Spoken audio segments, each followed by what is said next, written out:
어린이 교통사고에 대한 방대한 자료를 분석해 문제점을 짚어보는 연속 보도 전해드립니다. 스쿨존이 있어도 불법 주정차 문제가 해결되지 않아 여전히 위험한 상황이 많이 벌어지는데 단속만으로 해결될 문제가 아닙니다. 어떤 대안이 있는지 정혜경, 손영환 기자가 짚어봤습니다. 갑자기 튀어나온 어린이를 차량 앞으로 불쑥 뛰어나온 아이. 보행자 사고의 60%는 운전자의 시야가 불법 주정차 차량에 가려서 일어납니다. 어린이들이 갑자기 뛰쳐나오기 쉬운 스쿨존은 더 위험합니다. 그래서 마부작침팀은 최근 5년간 스쿨존 불법 주정차 단속 현황을 분석해봤습니다.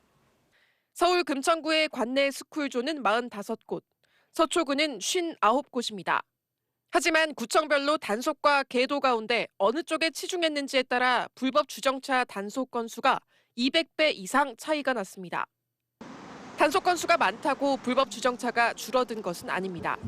최근 5년 불법 주정차 단속 건수가 가장 많았던 초등학교 주변을 찾아가 봤습니다.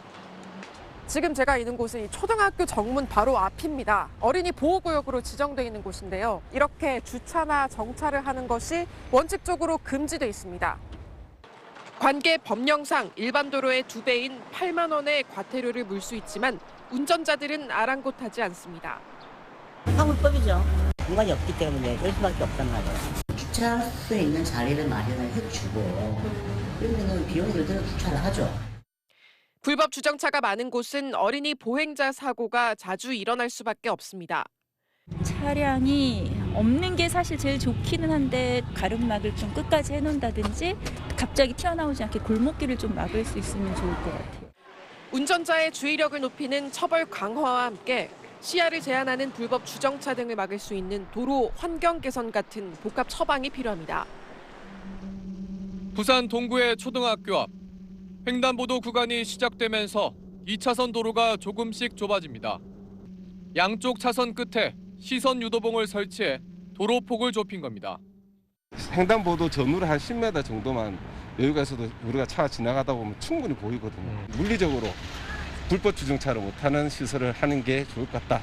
그래 한번 해보자. 시설 설치 후 횡단보도를 통과하는 차량의 속도는 자연스럽게 줄었습니다. 구조적으로 불법 주정차도 불가능해졌습니다. 애들이 시야가 너무 좁아지는 바람에 솔직히 위험한 일도 한 몇 번 봤었어요. 안전빵을 하고 난 이후로는 차도 되는 횟수도 좀 줄어들고. 경기도 수원의 한 초등학교 앞 기존 4개 차선을 2개로 줄였습니다. 또 차들이 빠른 속도로 진입하지 못하도록 도로를 S자 형태로 만들었습니다. 무심코 횡단보도를 건너려는 보행자에게 신호 상태를 알려주는 장비가 설치된 스쿨존도 있고 위험하니 차도로 들어가지 마세요.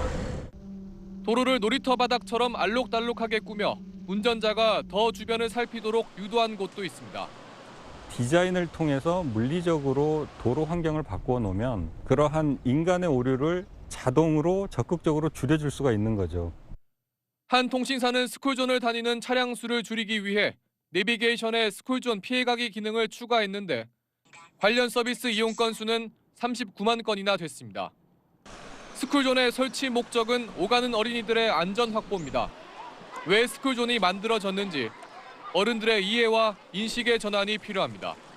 SBS 손형환입니다.